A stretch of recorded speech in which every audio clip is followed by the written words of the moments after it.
Without uttering a single word of explanation, Prince William suddenly pushed back his chair and exited the grand hall right in the middle of a black-tie royal banquet. The orchestra kept playing their melody as hundreds of stunned onlookers watched his abrupt departure. The timing could not have been more calculated. Queen Camilla had just barely settled into her ceremonial seat right next to King Charles when William stood up and walked out. This was no mere accident of bad timing. It was a non-verbal declaration that echoed louder than any speech. The immediate silence from royal spokespeople, who were completely unequipped to explain the incident, served as the first real indicator that this was far more than a simple dispute over seating charts. A storm had clearly been gathering behind the scenes for hours, if not weeks, only to finally erupt the exact millisecond Camilla took her place. Before we dissect what this tectonic shift means for the future of the monarchy, make sure to quickly subscribe to Crown Watch to stay updated on every breaking royal development. We are dedicated to bringing you the exact stories the palace desperately wishes would stay hidden. The true depth of this confrontation lies in the original intent of the evening, as the Royal Heritage Gala was designed to be an undeniable exhibition of family solidarity. Following months of whispers about domestic friction, Charles envisioned this specific night as the ultimate proof that the house was united. An audience of foreign diplomats, high-ranking courtiers, prominent charity figures, and extended relatives had all assembled for one reason: to witness Charles, Camilla, William, and Catherine standing shoulder to shoulder as an unbreakable royal team. On that head table, not a single chair was placed without deep symbolic intent, and every gesture had been meticulously planned in advance.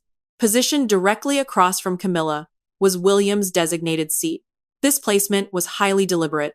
Under the strict mandates of royal protocol, the ancient code governing seating arrangements based on status and objective, William's physical presence was the cornerstone of the image Charles wanted to project. The king was convinced that seeing his wife and his elder son facing each other in harmony would convince the world that no private discord could ever chip away at the strength of the crown. Yet the moment Camilla approached her place, William rose in absolute silence.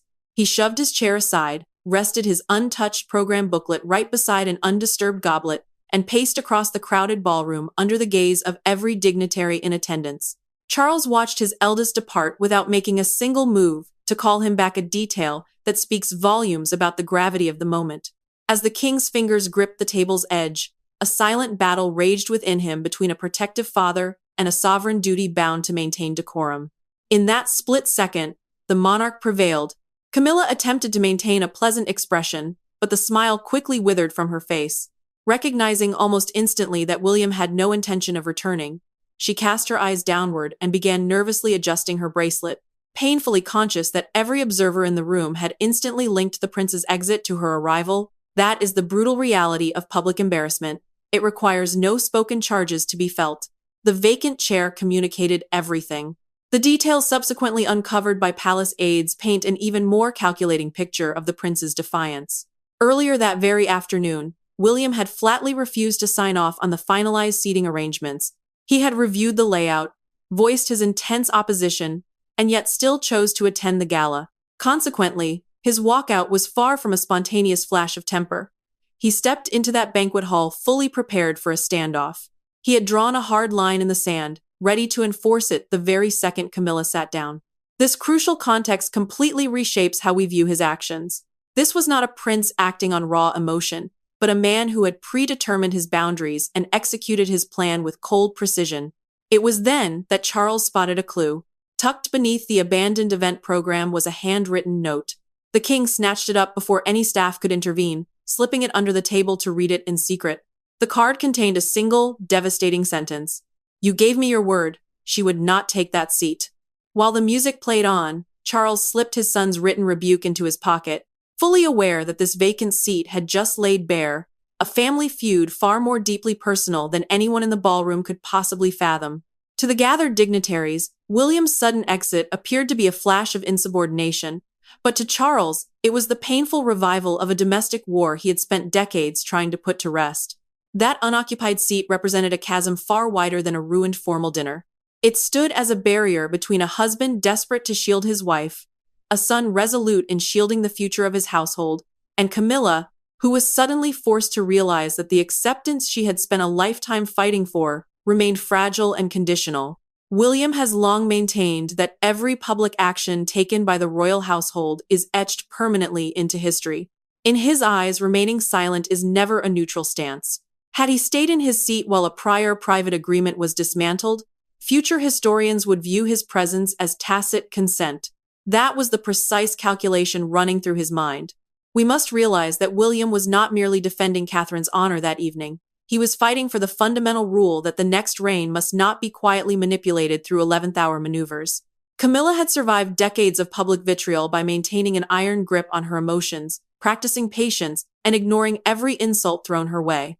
Yet, William's public withdrawal wounded her in the one area she craved acceptance most: validation from the generation destined to inherit the throne. While public favor is important, legitimacy granted by the future monarch is irreplaceable. His empty chair sent a clear message that her standing was still very much up for debate.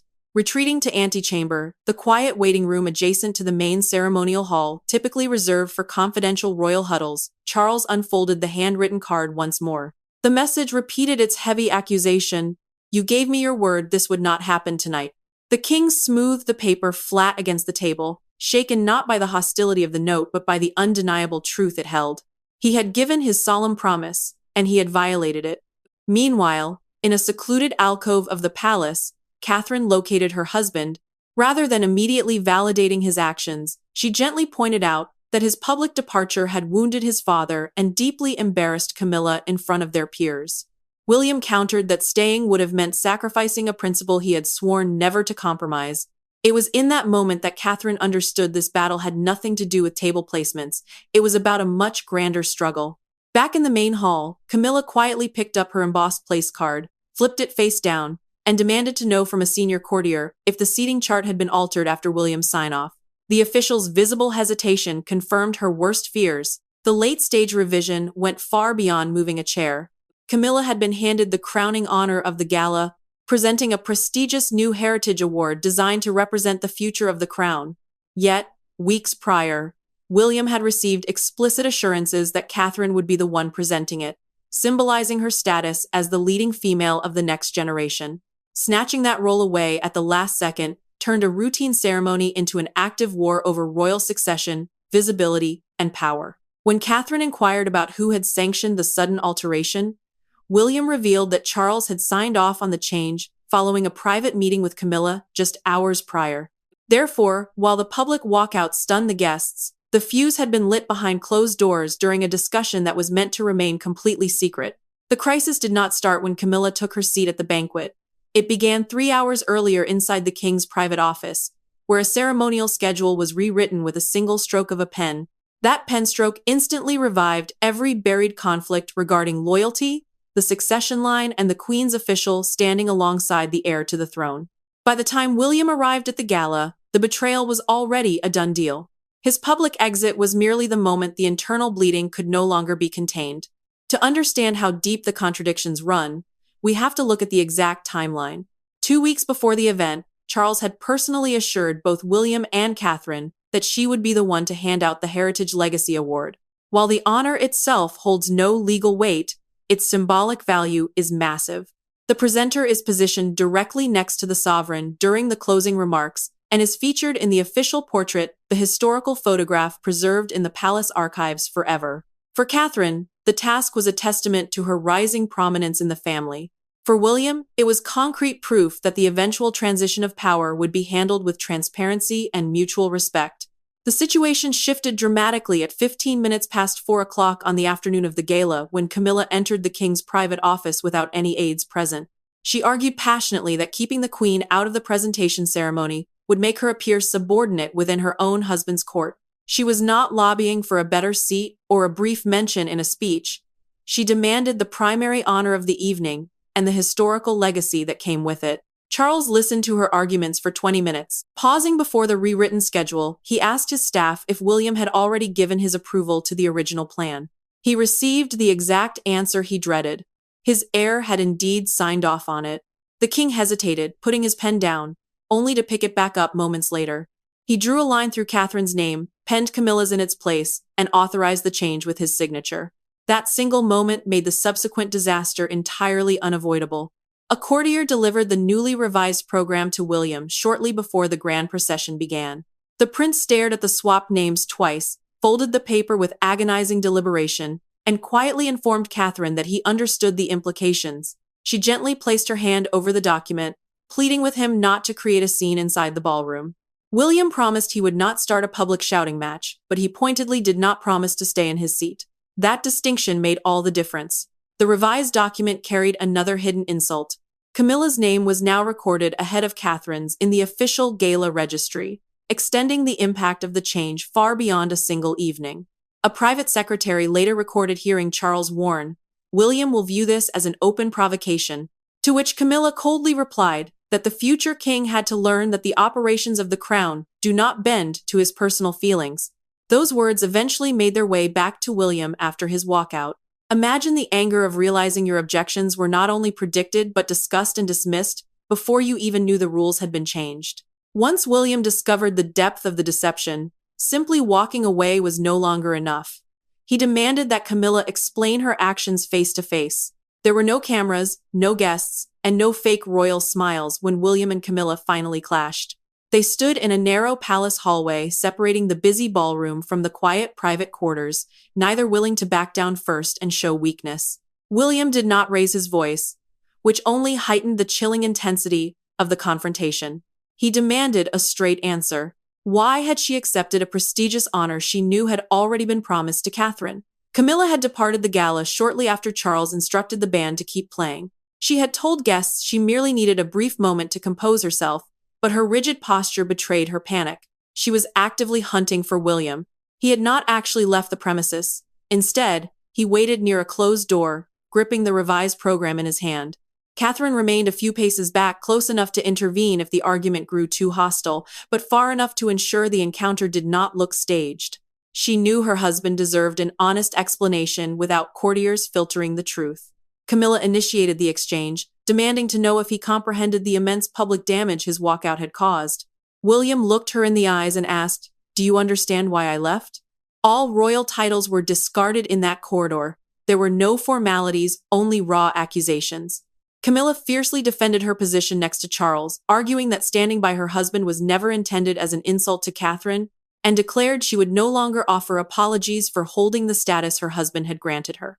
William countered that this battle was not about marriage, status, or affection. It was about basic trust. Charles had given a solemn promise. Camilla was fully aware of it, and yet both of them had altered the plans without affording Catherine the simple courtesy of a conversation. When Camilla reached out to grab the program from his hand, William pulled it back and folded it once more. Though a minor gesture, it transformed that piece of paper into an iron barrier between them. Camilla then challenged him directly, reminding the prince that he did not yet wear the crown and could not dictate orders to the reigning sovereign. William instantly saw through her words. The sudden change to the gala program was not just about elevating her visibility. It was a deliberate attempt to push back against his growing authority over the future direction of the family. William delivered a single ultimatum.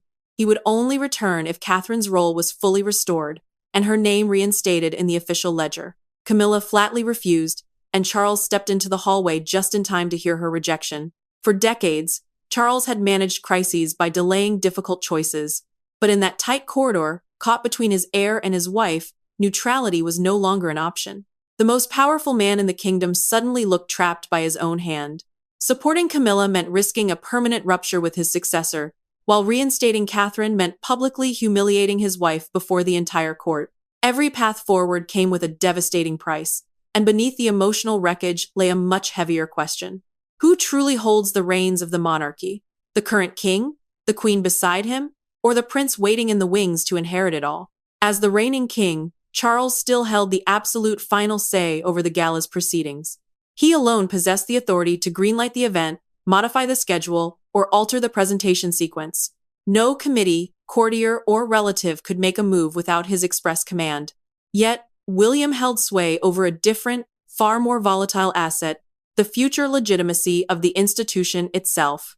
Palace advisors were well aware that a highly public rift between the king and his heir would cast a dark shadow over every official engagement on the horizon.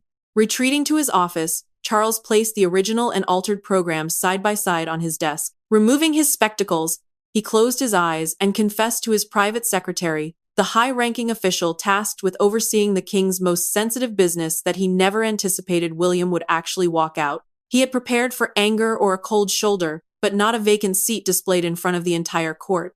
Before he could formulate a strategy, Camilla walked in. She warned him that backpedaling to reinstate Catherine would send a message that William could bully the sovereign into submission through public pressure, and she refused to be the lamb sacrificed to save face for the future king. Charles finally asked her why she had insisted on taking the honor when she knew it had already been promised elsewhere. Camilla answered with brutal candor. She was terrified of fading into obscurity as William and Catherine crept closer to the throne. The award was tangible proof that her position beside the king held weight beyond his personal love for her. Charles tapped his hand against the altered document and proposed a compromise. Camilla would present the award, but Catherine's original assignment would be recognized in the official archive, the permanent historical record of palace events. This middle ground pleased absolutely no one. The private secretary immediately voiced objections, noting that two conflicting histories could not coexist in the registry. The archives had to list one clear presenter, not preserve two competing realities. William rejected the deal the moment it was delivered to him, sending back a blunt, one-sentence reply. Trust cannot be mended with a footnote. He would not be coming back. In trying to shield everyone, Charles had satisfied no one, leaving Catherine to make the ultimate decision that would dictate whether the empty chair remained a single night of protest or escalated into a permanent family split. Catherine had remained at the gala long after William's departure, hoping a quiet resolution behind the scenes might still avert a public family disaster. But when Charles's half-baked compromise reached her, she knew the original promise was dead. Rather than storming out in a fit of rage, she executed a much more devastating maneuver. She rose gracefully, spoke quietly to the king in a tone meant for his ears only, and prepared to leave the palace alongside her husband.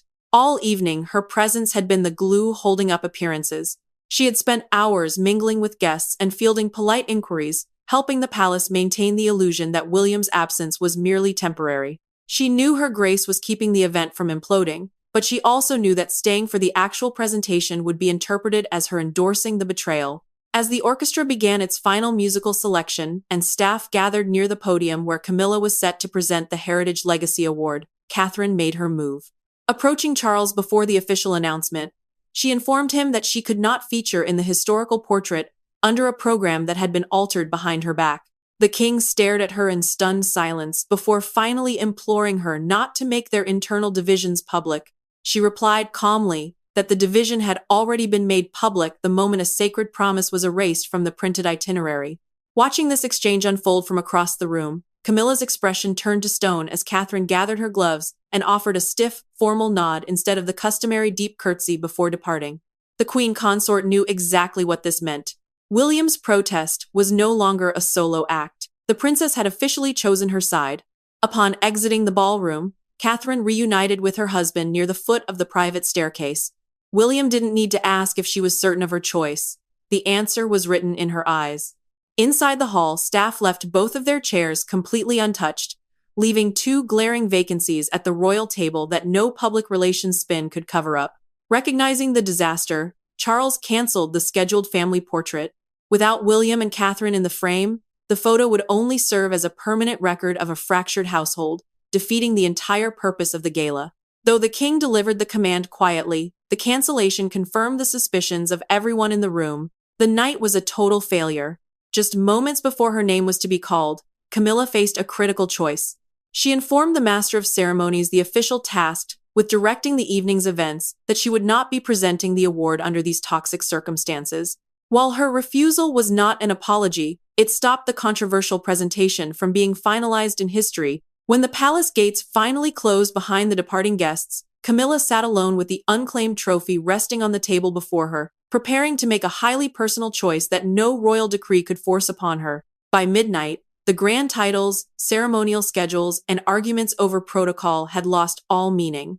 Camilla sat alone in her private parlor when William returned, not as an heir demanding his birthright, but as a son searching for genuine truth. With no advisors present and Charles absent to shield either of them, the two key players in the night's crisis were finally forced to confront one another without an audience or the armor of royal rank. William had only returned to the palace to retrieve a personal briefcase he had left behind in the family wing. a staff member intercepted him quietly, conveying Camilla's request to speak with him in private. The parlor offered no ceremonial buffer. She had dismissed her staff and laid the torn, controversial gala program on the table between them. Catherine waited elsewhere, making this the very first one-on-one conversation of the entire night. Camilla spoke first, preempting William's questions.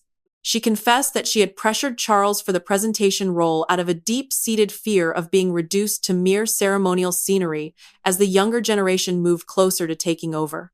Her voice faltered as she admitted that the prospect of becoming invisible felt like a lifelong punishment.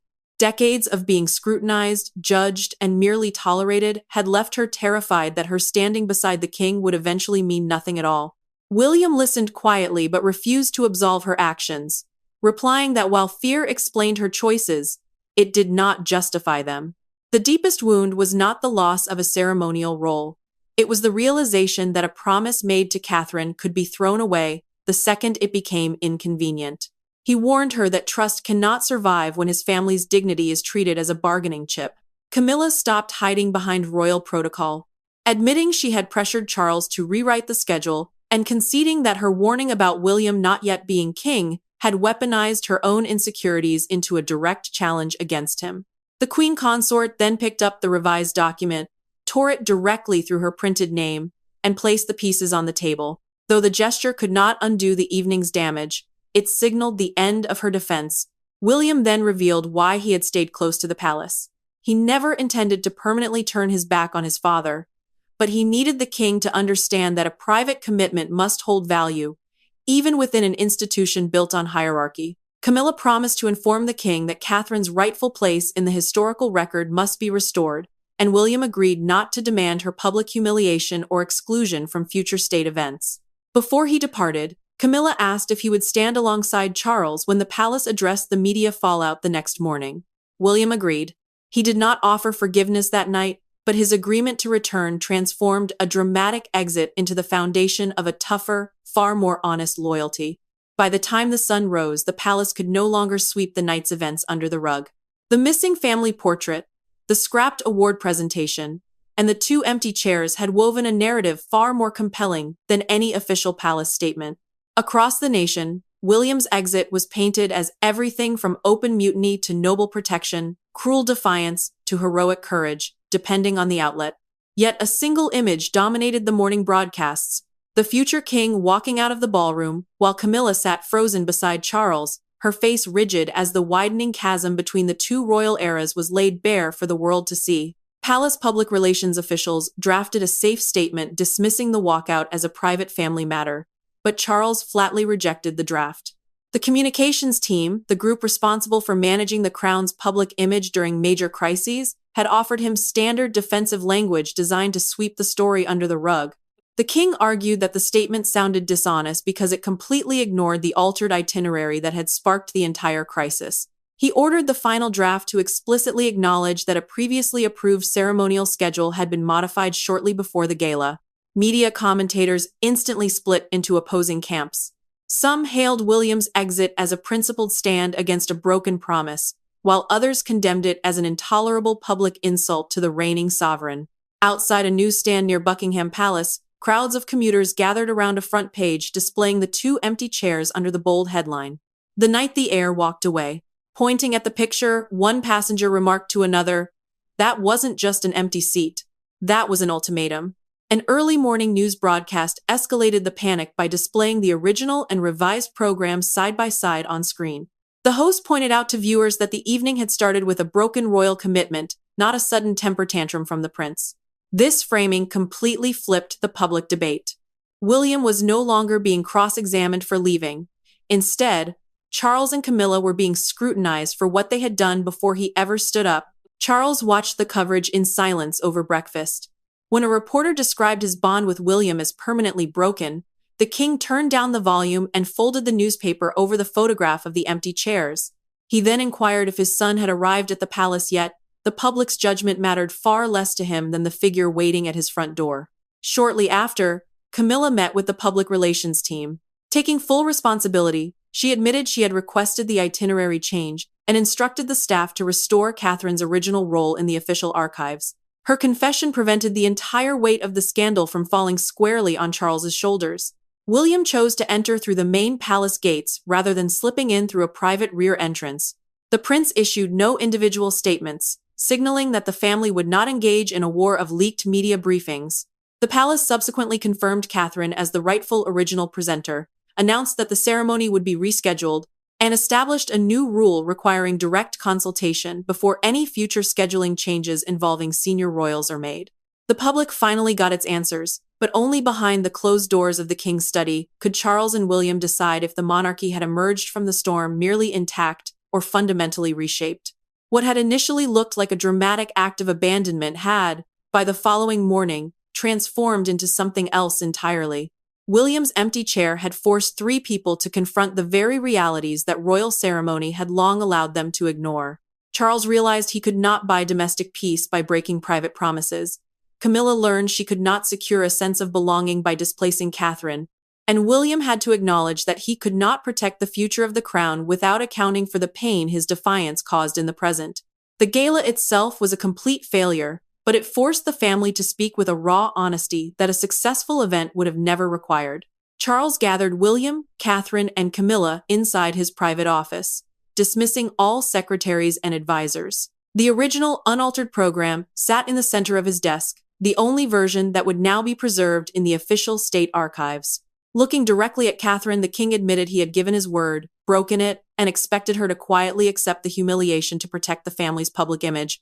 Confessing that his judgment had been deeply flawed, Catherine accepted his apology without offering easy platitudes, telling Charles that she did not need a ceremonial award to validate her standing in the family, but she did require basic honesty from the institution she was expected to represent.